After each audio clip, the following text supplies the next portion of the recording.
Le Seigneur est digne de gloire. Il règne à jamais. Certainement, il règne à jamais. Le Seigneur en qui nous avons cru est digne de régner.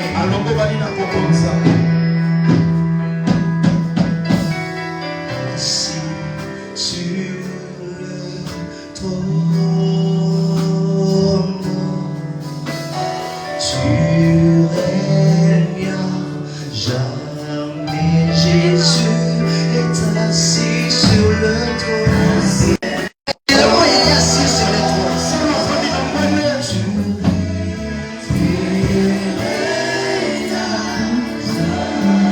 Chacun est assis sur le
Celui qui est assis sur les lieux règne à jamais.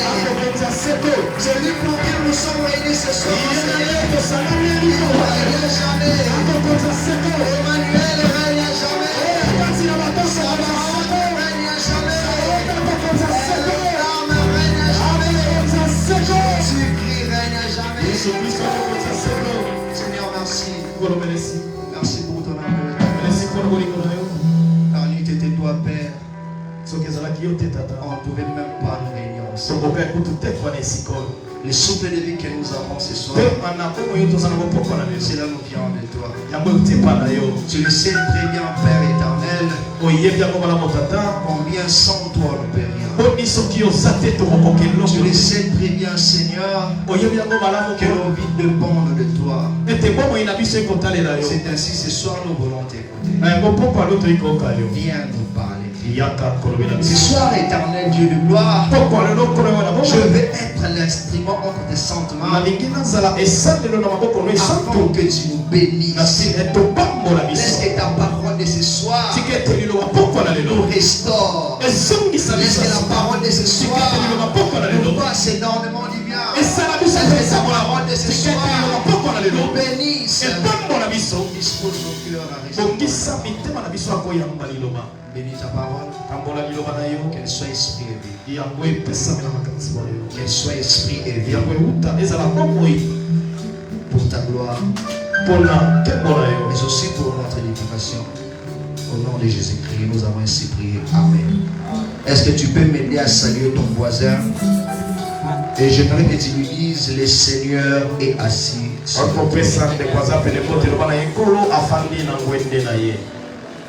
J'aimerais nous inviter à rester toujours debout. J'ai 3 textes à lire avec nous. Premièrement, c'est vraiment un long texte, mais nous allons choisir quelques versets. 1 Samuel chapitre 17 du 1er au 40e verset. 1 Samuel chapitre 17. Verset 1er jusqu'au verset 40. Deuxièmement, 1 Pierre chapitre 1er, le verset 10.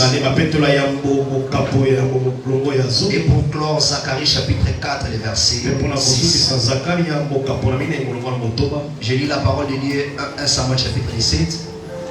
Ces Philistins réunirent leur armée pour faire la guerre et ils se rassemblèrent à Soko qui appartient à Juda. Ils campèrent entre Soko et Azeka à Épher d'Amim. Je prends le verset 4. Un homme sortit alors du camp de Philistins et s'avançant entre les deux armées. Il se nommait Goliath. Il était de Gath et il avait une taille de 6 coudées et un empan. Je prends le verset 8. Le Philistin s'arrêta et s'adressa aux troupes d'Israël. Rangez en bataille. Il les cria. Pourquoi sortez-vous pour ranger en bataille? Ne suis-je pas les Philistins? Et n'êtes-vous pas des esclaves de Saül? Choisissez un homme qui descende contre moi. S'il peut me battre et qu'il me tue, nous vous serons assujettis. Mais si je l'emporte sur lui et que je le tue, vous nous serez assujettis. Et vous nous servirez. Les Philistins disent encore, je jette en ces jours un défi à l'armée d'Israël. Donnez-moi un homme et nous nous battrons ensemble. Verset 11. Saül et tout Israël entendirent ces paroles des Philistins et ils furent effrayés et saisis d'une grande crainte. Je prends le verset 26. David dit aux hommes qui se trouvaient auprès de lui, que fera-t-on à celui qui tuera ces Philistins et qui ôtera l'opprobre de dessus Israël? Qui est donc ces Philistins? C'est un circoncis pour insulter l'armée du Dieu vivant. Le peuple répétant les mêmes choses lui dit, c'est ainsi que l'on fera à celui qui le tuera. Je prends directement les versets 32. David dit à Saül que personne ne se décourage à cause de ces Philistins. Ton serviteur ira se battre avec lui. Saül dit, verset 34, David dit à Saül, ton serviteur faisait paître les brebis de son père, et quand un lion ou un ours venait en enlever une du troupeau, j'ai couru après lui, je l'ai frappé et j'arrachais la brebis de sa gueule. S'il s'est dressé contre moi, je le saisissais par la gorge, je le frappais et je le tuais. Verset 40, il prit en main son bâton, choisit dans les torrents 5 pierres polies, et le mit dans sa gibecière de berger et dans sa poche. 1 Pierre chapitre 1er, le verset 10. La Bible nous dit, c'est pourquoi, frères, appliquez-vous d'autant plus à affermir votre vocation et votre élection, car en faisant cela, vous ne broncherez jamais. Zacharie chapitre 4, le verset 6. Alors il reprit et me dit, c'est ici la parole que l'Éternel adresse à Zorobabel. Ce n'est ni par la puissance, ni par la force, mais c'est par mon esprit, dit l'Éternel des armées. Parole du Seigneur. On peut reprendre nos places. On acclame pour les rois des rois. Le Seigneur nous a fait énormément du bien ce soir. Et si nous sommes réunis en ces lieux, c'est sa grâce. Ainsi, je tiens premièrement à lui rendre des multiples actions de grâce pour l'amour qu'il ne cesse de manifester à notre égard. Et je tiens aussi à remercier notre papa, le pasteur Emmanuel Zambou, pour cette marque de confiance. Nous laissez, nous qui sommes jeunes, d'organiser une activité à l'église. Et je tiens aussi à remercier le Cordobon qui est de tous les membres du comité de la jeunesse pour m'avoir choisi d'être le premier intervenant dans ces assises. Et je vous remercie aussi vous tous qui êtes là. Parce que si vous n'étiez pas là, je ne sais pas cette parole allait s'adresser à qui. Comme j'aime souvent le dire, la parole de Dieu n'a jamais été destinée aux animaux. Mais Dieu envoie toujours sa parole à nous qui sommes humains, créés à son image. Ainsi, j'aimerais que j'y acclame fortement le Seigneur, lui qui a permis que tu puisses le Seigneur est tellement merveilleux. Alors nous savons tous les grands termes de cette activité. Le défi est lancé. Alors aujourd'hui c'est notre premier jour. C'est vraiment une tâche si difficile. Être le premier intervenant. Alors, pour être vraiment bref, les sous-thèmes que j'aimerais partager avec nous ce soir, les préalables pour relever les défis. J'aimerais déjà te dire ce soir, pour que tu sois en mesure de relever les défis, tu dois voir les préalables. Alors, c'est quoi les préalables? Dictionnaire nous dit premièrement, c'est ce qui vient avant toute chose. C'est ce qui doit être précédé de quelque chose lié à laquelle il est lié. C'est ce qui doit se faire avant toute chose. Pour qu'un agriculteur puisse parvenir à récolter du fruit, il lui faut préalablement s'aimer. S'il ne parvient pas à s'aimer quelque chose, il ne parviendra pas non plus à récolter les fruits. Alors ce soir, bien aimé le Seigneur, je parlerai des préalables comme capacité. J'en parlerai comme une attitude. J'en parlerai comme un équipement. J'en parlerai comme de bonnes dispositions qu'on doit prendre. J'en parlerai comme ce qu'il nous faut avoir pour relever les défis. Alors le deuxième terme à définir ici, c'est le mot défi. Quand nous parlons du défi, le défi c'est le challenge. C'est une confrontation. C'est faire face à une opposition. Donc on peut aussi dire que le défi, c'est une situation à laquelle il est demandé à une personne d'éprouver les compétences qu'il a. Je vais donner un exemple. Un footballeur, s'il veut être recruté dans une équipe, il doit préalablement prouver de quoi il est capable.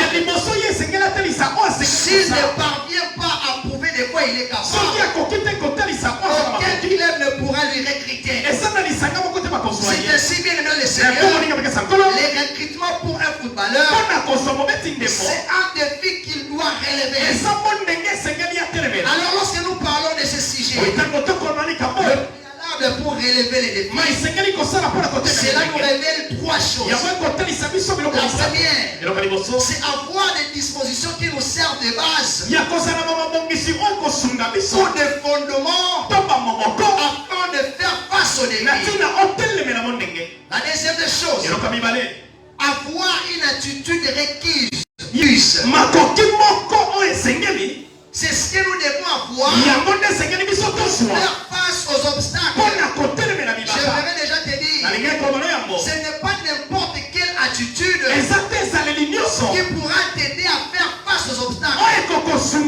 Si tu es un pleurnichard, tu ne seras nullement sûr de faire face aux obstacles. C'est ainsi, bien aimé dans le Seigneur, lorsque nous parlons des préalables pour élever les défis, nous devons avoir une attitude requise. La troisième des choses, c'est être apte pour l'affrontement. J'aimerais encore te dire ces choses. Quand nous parlons du défi, pour parvenir à relever les défis, tu dois être apte. Si tu n'es pas pour les défis, oublie les grandes choses. Si tu n'es pas prêt pour relever les défis, tu passeras toute ta vie entière sur cette terre sans pour autant expérimenter les grandes choses que le Seigneur a prévues pour toi. Est-ce que quelqu'un peut m'aider à clamer encore pour le Seigneur? Alors ici j'entre directement dans mon message. Là nous avons lu dans 1 Samuel chapitre 17 verset 40. Compte tenu du temps qui m'a été donné, je ne serai pas vraiment en mesure d'entrer en détail de cette histoire. Mais ce que nous devons retenir, il y avait une guerre entre Israël et le Philistin. Alors, ma Bible me dit, pendant qu'il se préparait pour la guerre, il parut un géant du camp de Philistin. Et ce géant s'appelle Goliath. Et dans son apparition, il avait lancé un défi contre les enfants d'Israël en disant ceci: choisissez un homme qui descend de combat. S'il peut me battre et me tuer, nous vous serons assujettis. Mais si je l'emporte sur lui et que je le tue, vous nous serez assujettis et vous nous servirez. Il dit en ajoutant, je jette en ces jours un défi à l'armée d'Israël. Donnez-moi un homme et nous allons nous battre. J'aimerais que tu dises à ton voisin, le défi est déjà lancé. Dis-le-lui bien. Et le défi est déjà lancé. C'est maintenant l'ère du défi. C'est plus le temps de donner des excuses. Oui, parce que le défi est déjà lancé. Et pendant qu'il avait lancé ces défis, ma Bible à moi me dit, lorsque Saïl et tout le peuple d'Israël entendirent ces paroles, ils furent tous saisis d'une grande crainte. Personne parmi les enfants d'Israël n'était en mesure de se lever pour faire face à Goliath. Parce que eux tous, ils étaient saisis d'une grande crainte. Et pendant que personne ne pouvait se lever pour relever ses défis, c'est en ce moment-là que le jeune David va se présenter pour faire ce travail. Pour relever les défis. Si David n'était pas là, je pense que personne ne pourrait relever ces défis. Parce que ces défis, la personne choisie pour les relever, c'était David. J'aimerais déjà te dire ce soir, et j'ai pris que le Seigneur fasse de toi un David. Pour que tu relèves les défis de ta famille. J'ai pris ce soir que le Seigneur fasse de toi un David. Tu sois sûr.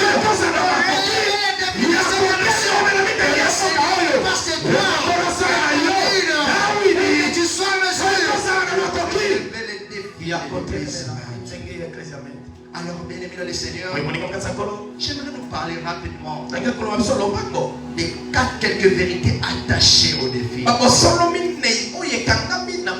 Je parlerai des quatre choses. La première, chaque être humain a ses propres défis à relever.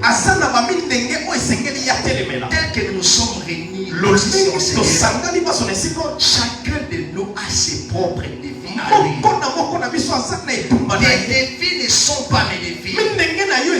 Mes défis ne sont pas tes défis. Nos défis se diffèrent.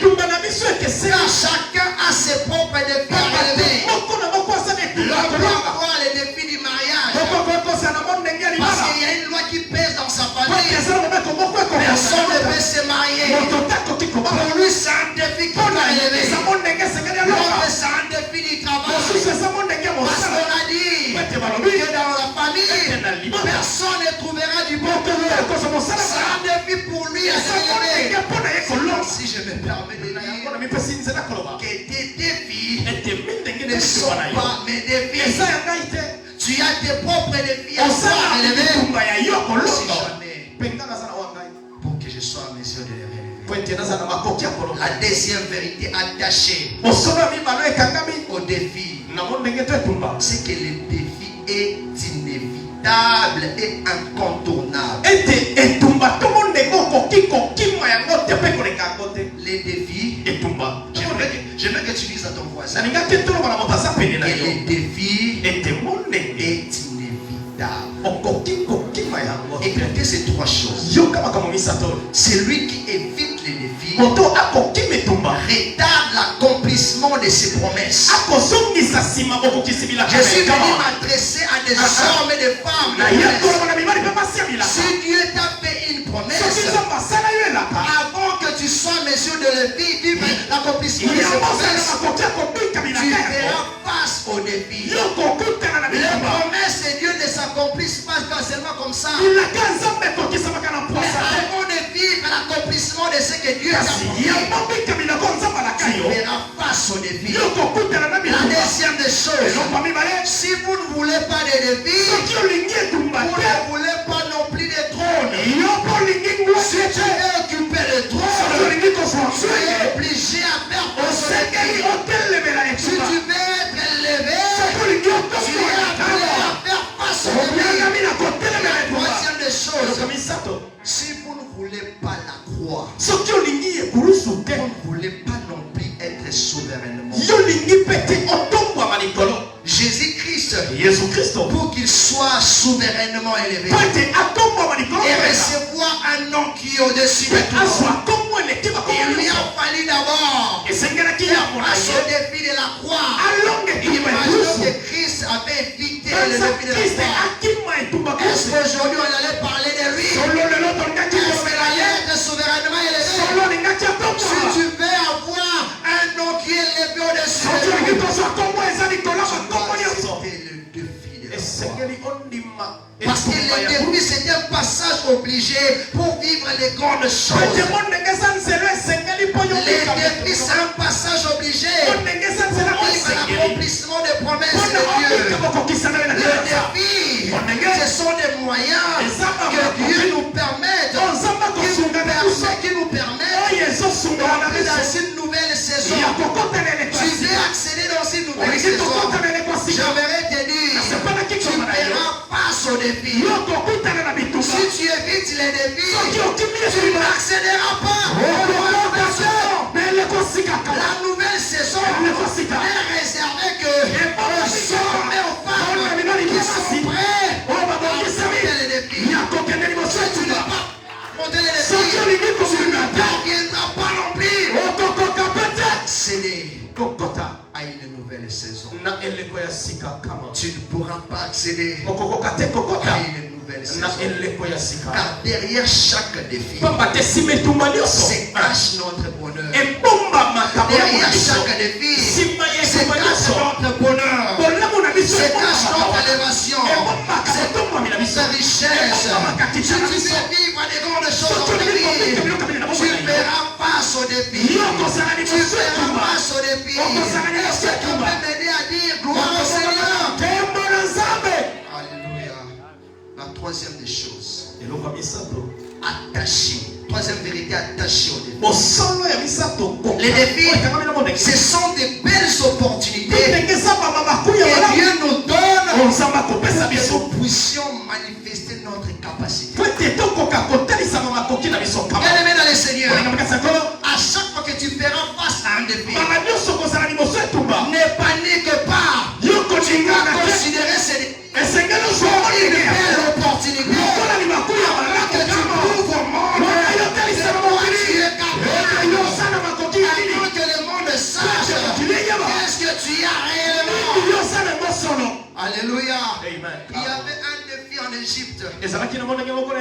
celui d'interpréter les sons. Personne n'était à mesure de le faire. Personne Parmi les magiciens des parents n'était à mesure de relever ce défi. Mais Joseph avait considéré ce défi comme une belle opportunité pour lui afin de manifester ce qu'il avait. Oui, il y avait le don d'interpréter les songes. C'est ainsi lorsque ce défi s'était accompli, il l'avait considéré comme une opportunité. J'aimerais te dire ce soir que les défis ne se présentent pas devant toi, mais tu es à les considérer comme un moyen de ta capacité. Parce que toi, tu es mis des compétences. C'est un moyen de défi que le monde découvre ce qui est toi. C'est un moyen de défi que le monde sera de quoi tu es. Je prie que le Seigneur ait des occasions qui feront en sorte que le monde puisse découvrir que l'Éternel enfouit en toi. Je prie pour toi ce soir que le Seigneur te aille des opportunités afin que le monde découvre dans des chambres que tu as. Je prie que le Seigneur aille des opportunités pour que le monde découvre le talent de football que tu as. Que le Seigneur aille des occasions pour que le monde sache que tu as quelque chose. Si tu penses la dire, si tu penses la répète après moi, j'ai quelque chose. J'ai quelque chose. Tel que tu es là, tu as des choses que le Seigneur a. On s'en va pas mater. Tu as quelque chose.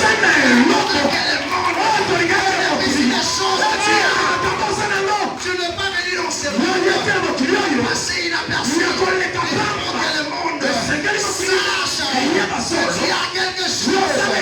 Je déclare le revenir. Tout le monde découvrira ce que tu es, ce que tu as. Dieu t'a appelé à la grandeur. Tu n'as pas été appelé pour vivre dans la médiocrité. Mais Dieu t'a choisi pour que le monde sache. Nous allons ramener l'eau.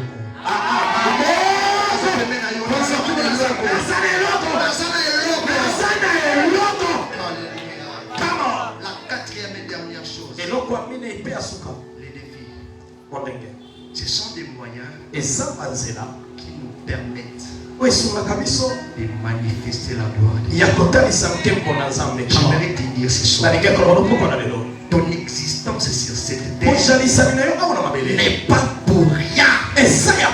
Mais ton existence sur cette terre a un but. C'est lui de manifester la gloire de Dieu. C'est lui de manifester la gloire de Dieu. J'aimerais te dire que tu vis sur cette terre pour être submergé, pour être emporté par le son de ton âme. Mais tu vis sur cette terre pour manifester la gloire de Dieu. Il a mis son esprit en toi. Que tu sois Messie pour manifester la gloire de Dieu. Mais s'il va écrit dans la Bible que le monde attend avec un nouvel esprit la révélation de Fils de Dieu. Je déclare leur revenir. Que tu prennes conscience de t'élever, d'aller à la politique, dans les domaines des sports, dans les commerces, dans tous les domaines de la vie. Manifester la vie de Dieu. Le monde n'attend pas tout le monde. Le monde attend avec un apprécié la révélation de Fils de Dieu. Je vais te dire, enfant de Dieu, l'heure est venue pour que tu te lèves et manifester la gloire de Dieu. Oh, bien-aimé dans le Seigneur, l'heure est arrivée où tu dois connaître, tu dois comprendre que ce n'est pas n'importe qui. Toi, il y a la présence de Dieu. Tu ne vis pas pour rien. Papa, maman, jeune, frères et sœurs, tu ne vis pas pour rien. Peut-être tu ignores Mais je suis venu te dire ce soir, tu ne vis pas pour rien. C'est ainsi la Bible dit. Ne soyez pas inconsidérés. Ne soyez pas inconsidérés. Mais cherchez plutôt à connaître quelle est donc la volonté de Dieu. J'aimerais te dire ce soir, la raison d'être sur cette terre, c'est pour que le monde sache que tu es un Dieu. Qui a déjà donné ta vie à Jésus. Cette parole est pour toi. Est-ce que tu es prêt de la recevoir? J'aimerais te dire, l'heure est arrivée. Le monde sache que tu es enfant de Dieu. L'heure est arrivée. Le monde sache que Dieu est avec toi. Dieu est avec toi. Est-ce que tu peux encore acclamer? Alors, la plus grande question qu'on peut se poser ce soir, parce que nous parlons que David avait relevé ses défis. Mais au juste, qu'est-ce qui avait fait que David puisse se lever et faire face? Qu'est-ce qui avait poussé David à relever ces défis lancés par Goliath? C'est ainsi, bien aimé le Seigneur, j'aimerais nous parler de quelques préalables. Ensuite, nous allons prier. Je parlerai des 4 préalables. Ce qu'il nous faut pour relever les défis comme David. Ce qu'il te faut, ce qu'il me faut, ce qu'il nous faut. Parce que c'est obligatoire. Si tu manques ces choses, même si tu es courageux, même si tu te décides de relever les défis de ta vie, tu ne seras nullement en mesure de le faire. Je parlerai de 4 choses. La première, si tu veux être en mesure de relever les défis, la première des choses qu'il nous faut, c'est la prise de conscience de ce que nous sommes et de ce à quoi nous sommes destinés à accomplir sur cette terre. Si tu n'es pas conscient de ce que tu es et de ce à quoi tu es destiné pour accomplir sur cette terre, tu finiras ta vie comme le plus grand malheureux de tous. Dans 1 Samuel chapitre 17, verset 26 à 27, ainsi que le verset 32. Je vais lire ce texte.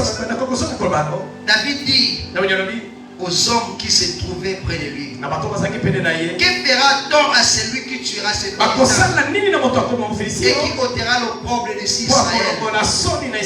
Je prends le verset 32. David dit à Saül que personne ne se décourage à cause de ce Philistin. Ton serviteur ira se battre avec lui. Je me pose la question, qu'est-ce qui avait fait que David puisse avoir ce courage de se présenter à Saül pour lui dire: ne te décourage pas, je me lèverai et je me battrai contre cette circonstance. C'est parce que David avait pris conscience de ce qu'il était et de ce à quoi il était destiné à accomplir cette vie. Bien aimé dans le Seigneur, tu dois savoir que c'est à quoi tu es destiné à accomplir sur cette terre. C'est déjà un défi à relever. La raison de ton existence sur cette terre, c'est déjà un défi à relever. Si tu ne sais pas prendre conscience de ce que tu es, tu ne seras nullement en mesure de relever ce défi. David avait compris que moi, je ne suis pas n'importe qui. Je suis de la race élue. Je veux te dire ce soir que je suis n'importe qui. Tu es de la race élue. Tu es de la race. Et c'est on ne peut pas prendre. Tu es de la race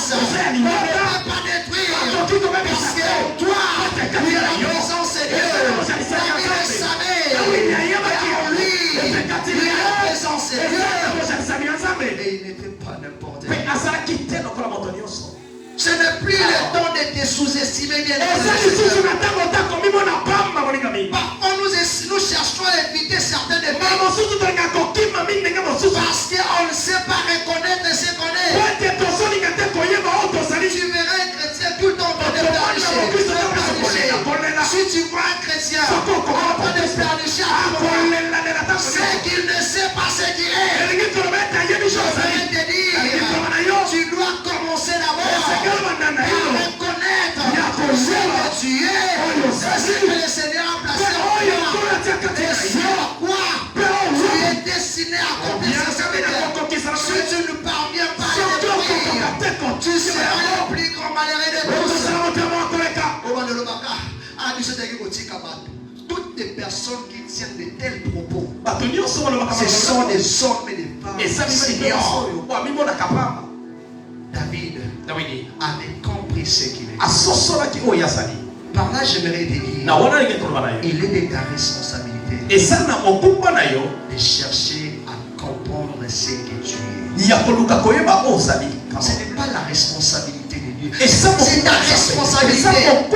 Comme je l'avais dit, que tu ne vis pas pour rien, tu vis dans ce monde pour un but. Il est de ta responsabilité de chercher à découvrir pourquoi tu existes. L'église de Dieu, l'église du Seigneur, elle est venue où on doit chercher à reconnaître ce que nous sommes. C'est ainsi ce soir, je suis venu pour t'aider à prendre conscience de ce que tu es. Une personne qui ne sait pas ce qu'elle est, elle se permettra à vivre comme tout le monde. Elle se permettra à faire n'importe quoi parce qu'il est ignorant de ce qu'elle est. Mais c'est lui qui se reconnaît ce qu'il est. Il ne se permettra pas de vivre comme tout le monde. Aujourd'hui, nos églises deviennent de plus en plus faibles parce qu'elles sont remplies des hommes et des femmes qui s'ignorent. Des personnes qu'on doit pousser pour servir Dieu. Des personnes qu'on doit pousser pour faire quelque chose. Bien loué le Seigneur. Si ta vie, si tu remarques dans ta vie que tu passes quelque chose, on doit te pousser. C'est que tu t'ignores. Parce qu'il a dit, il a fait de nous ses enfants. Nous ne sommes pas de n'importe qui. Nous sommes les enfants de Dieu. Nous sommes un peuple élu et choisi afin que le monde sache que nous ne sommes pas n'importe qui. S'ignorer, cela t'amènera à l'échec. Et tu ne seras nullement sûr de relever le défi. Je prie ce soir que le Seigneur t'aide à reconnaître ce que tu es. Ma prière ce soir, que tu ne sortes pas de ce lieu sans pour autant comprendre ce que tu es. C'est ça la raison de cette activité. Nous sommes réunis en Seigneur. Premièrement, être en mesure de prendre conscience de ce que nous sommes. Nous sommes une génération de ceux qui doivent s'élever et manifester la gloire de Dieu. Tu ne pourras jamais manifester la gloire de Dieu si tu es ignorant de ce que tu es. L'église de Dieu, l'heure est venue où nous devons prendre conscience de ce que nous sommes. Et quand on est conscient de ce qu'on est, et du défi qu'on doit relever, c'est là produire en nous trois choses. La première, quand tu es conscient de ce que tu es et du défi que tu dois relever, ça produira en toi premièrement la capacité de bannir la peur et les doutes. Beaucoup n'arrivent pas à relever les défis parce qu'on est, il y a la peur et les doutes. Un homme peureux ne pourra jamais relever un défi. C'est ce que j'avais dit dès le début. Nous devons avoir une attitude requise avant que nous soyons en mesure de relever. Si en toi il y a des doutes, si en toi il y a la peur, tu ne pourras jamais relever. Mais si tu es conscient de ce que tu es, cela produira en toi la capacité de bannir la peur et le doute. Ça te donnera de l'assurance. Tu deviendras optimiste. Et tu ne vas plus trembler devant les oppositions. Tu ne vas plus trembler devant les problèmes. Parce que tu sais ce que tu es. Parce que tu reconnais ce que tu es. La deuxième des choses, quand on est conscient de ce qu'on est, cela produira en nous la capacité de bannir les complexes d'infériorité. Beaucoup aujourd'hui sont complexés parce qu'ils s'ignorent.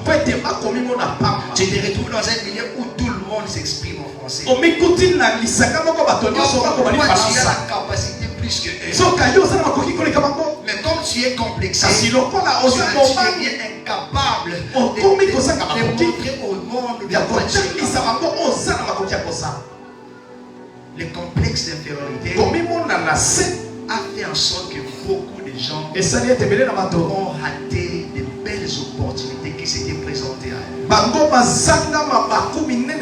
Quand je parle de complexe d'infériorité, c'est sous-estimé, c'est considéré moindre que les autres. J'aimerais te dire que tu n'es pas moindre que les autres. Tu n'es pas moindre que les autres.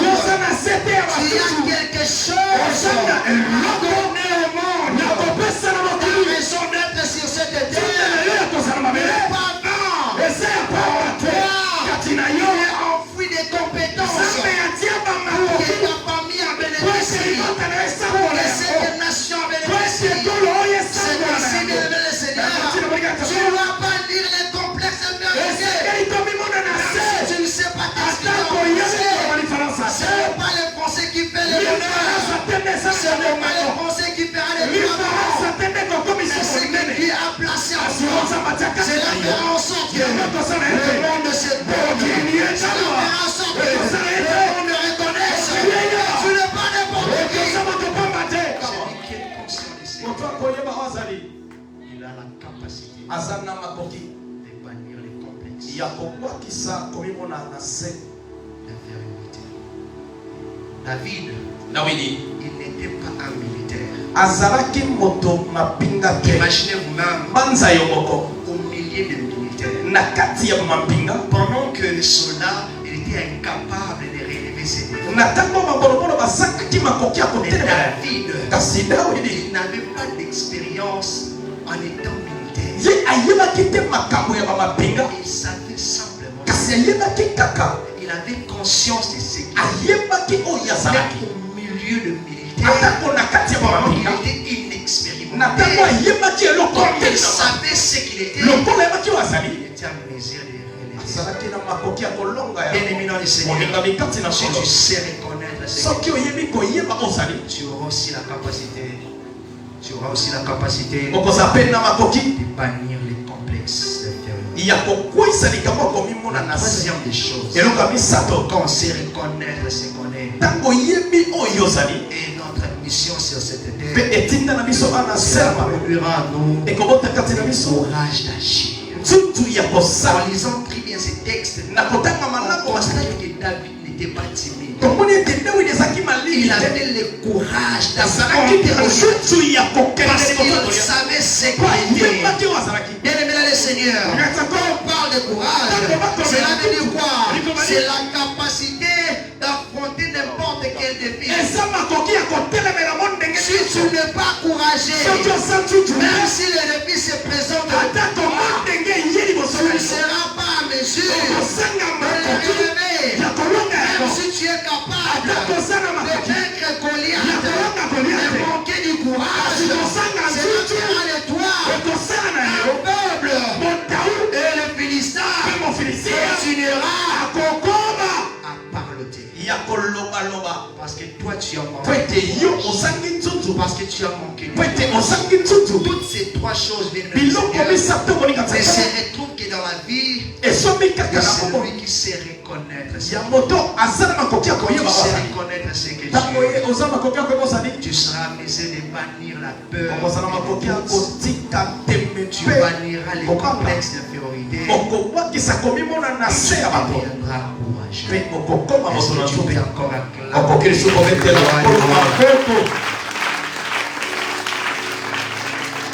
Nous venons de parler du premier préalable. Conscience de ce que nous sommes. Et c'est à quoi nous sommes destinés. Le deuxième préalable. Si tu veux être en mesure de relever tes défis, il ne faut jamais prêter attention aux paroles de diable. J'aimerais que nous puissions lire ces textes. Nous sommes toujours dans 1 Samuel verset 28 à 30. Eliab, son frère aîné, qu'il avait entendu parler à ses hommes, fut enflammé de colère. Et il dit, pourquoi es-tu descendu? Pourquoi es-tu descendu? Et à qui as-tu laissé ce peu de brebis dans le désert? J'ai donné ton orgueil, la malice de ton cœur. C'est pourquoi la bataille que tu es descendu. Et ce que j'aime, la Bible a moi dit, et David se détourna de lui et s'adressa à une autre personne. Alors qui est Eliab? Eliab, c'est le type de personne qui nous empêche de saisir les bonnes opportunités qui se présentent de nous. C'est ceci, j'aimerais te dire. Méfie-toi d'Eliab. C'est le membre de ta famille. Méfie-toi de lui. Parce qu'il poursuit trois objectifs. Premièrement, comme il veut que tu rates les belles opportunités, il a trois objectifs pour que tu perds, pour que tu rates tes opportunités. Regarde ce qu'ils font. Ils cherchent à nous relever nos limites, c'est-à-dire nos incapacités, afin d'installer en nous la peur d'échouer. C'est-à-dire produire en nous de l'hésitation. Le prix à quoi de l'assurance. Tu es un footballeur. Tu as le désir d'aller à l'Est-Club. Mais Eliab viendra te dire, est-ce que tu as vraiment? Est-ce que tu seras en mesure de jouer avec lui? Il est là pour installer en toi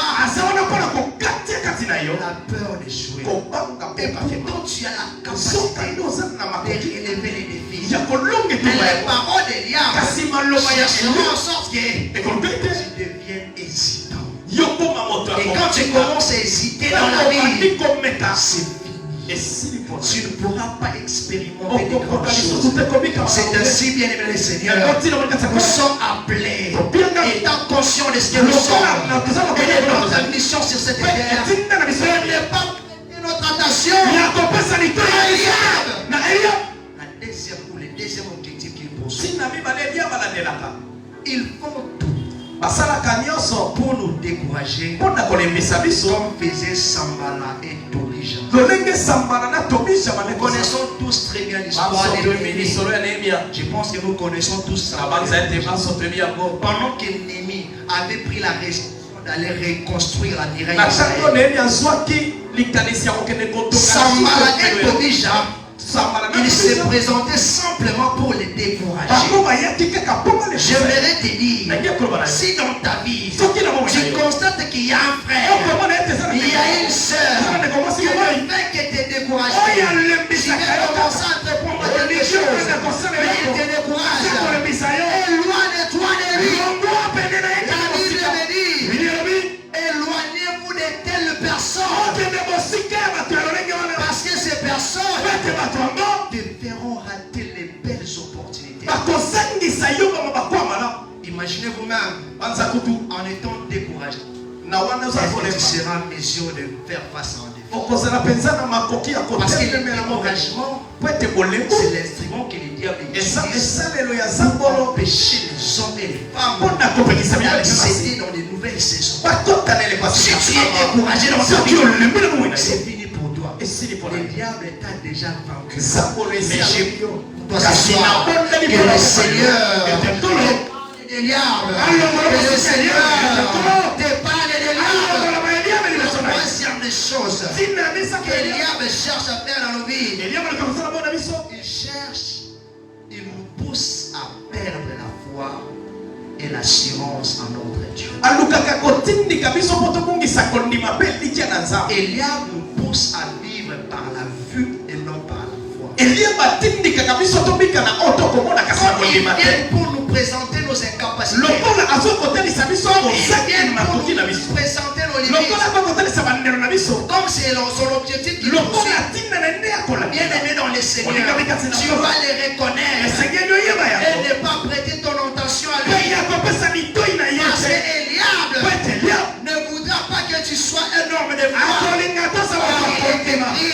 Nous ne sommes pas de ceux qui se retirent séparables, mais de ceux qui ont la foi pour sauver leur âme. La Bible dit en disant, mon juste, il meurt par la foi. Tu ne vas pas appeler à vivre par ce que tu vois. Parce que ce que nous voyons, ce que nous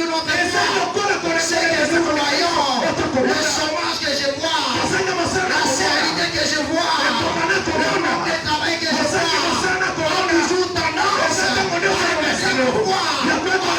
Ça veut dire, nous sommes appelés à vivre par la foi, par la vie. Nous ne sommes pas appelés à vivre par rapport à ce que nous voyons. Parce que ce que nous voyons fera en sorte que les promesses de Dieu s'accomplissent par la vie. Je prie pour toi, Seigneur, parle des diables, que tu saisisses ces opportunités.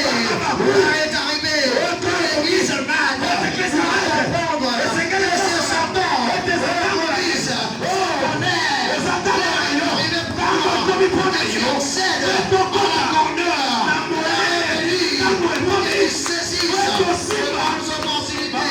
Si tu crois cela, fais-moi alléluia. Alléluia.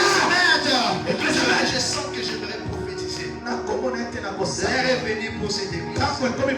Comment accéder dans une nouvelle dimension. Écoutez ce que le Seigneur me dit. Ne prêtons pas notre attention aux Éliabes. Je ne sais pas si tu as compris. Si tu veux vivre la grandeur, si tu veux saisir les bonnes opportunités, méfie-toi d'Éliab. Éliab ne doit pas être ton frère. Éliab ne doit pas être ton compagnon. Éliab ne doit pas être ton destiné. Père Éliab, la vie de ta destinée. C'est déjà un échec total qui est complet. Tu ne parviendras pas à relever tes défis. Tu n'accéléreras pas à une nouvelle saison. Tu ne parviendras pas. Tu ne parviendras pas. La troisième des choses, la troisième préalable. Si tu veux relever tes défis, tu dois te préparer pour les défis. C'est seulement les hommes et les femmes savent pas qu'ils ont des défis. C'est pas pour cela. Un homme qui est conscient qu'il a des défis, il se prépare. Tu dois te préparer pourquoi? Parce que comme je l'avais dit, Dieu a placé en toi des compétences. Dieu a placé en toi des capacités. Pour que par ces derniers, que tu sois en mesure de relever des défis. Mais bien aimé dans le Seigneur, si c'est que Dieu a placé en toi n'est pas perfectionné, même si le défi se présente devant toi, tu ne seras pas à mesure de le relever.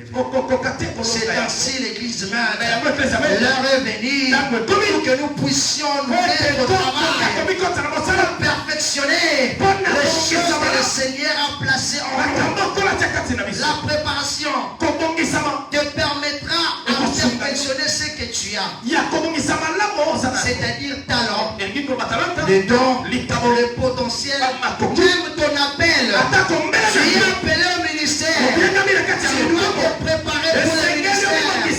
Parce que chaque appel, avant d'être confirmé, passera d'abord par le défi.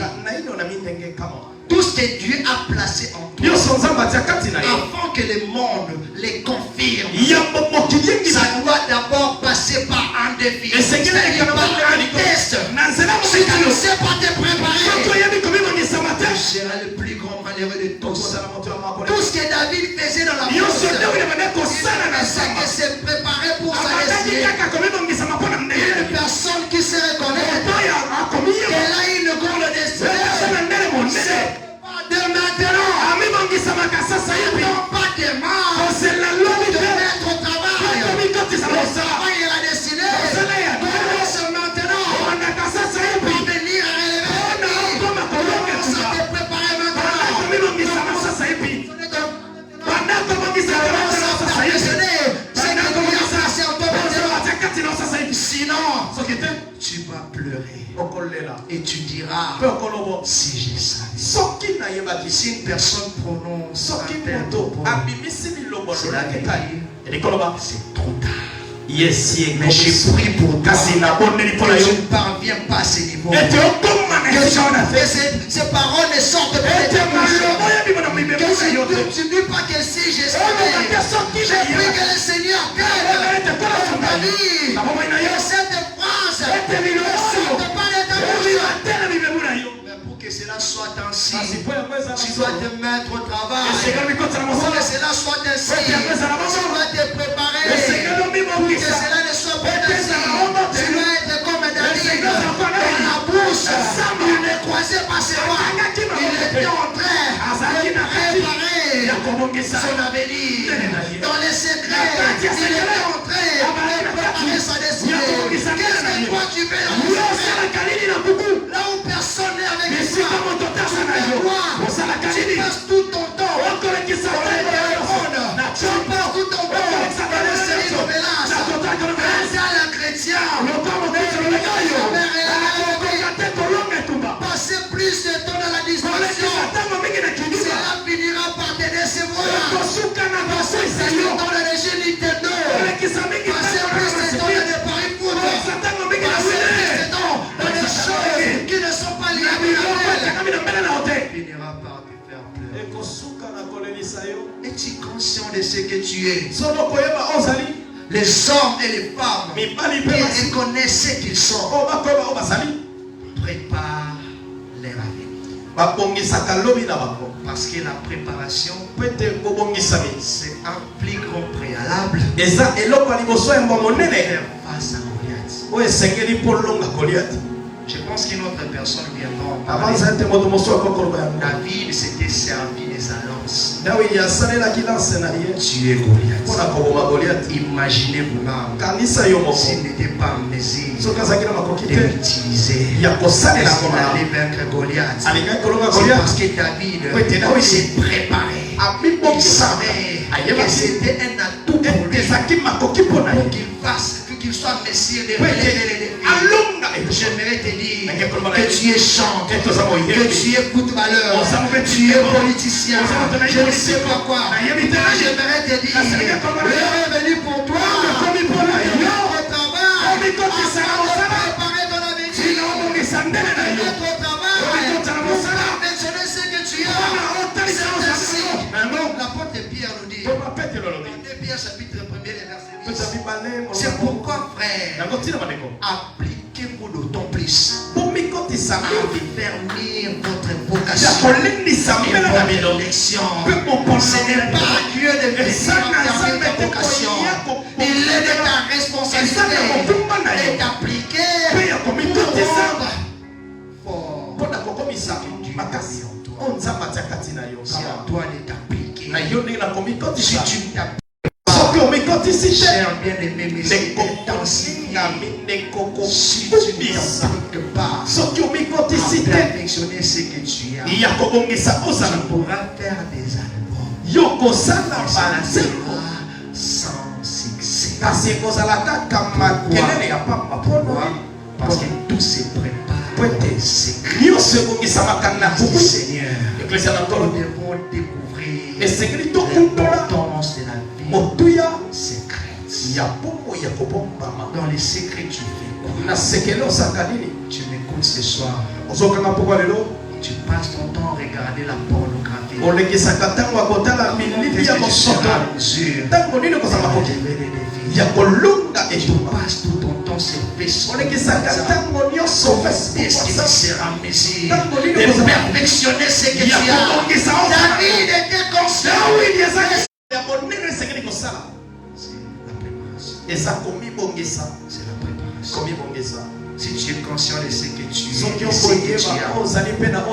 il est temps de te lever pour te mettre au travail afin de perfectionner ce que tu as en ayant ces trois choses que j'aimerais citer rapidement. Premièrement, en ayant le courage.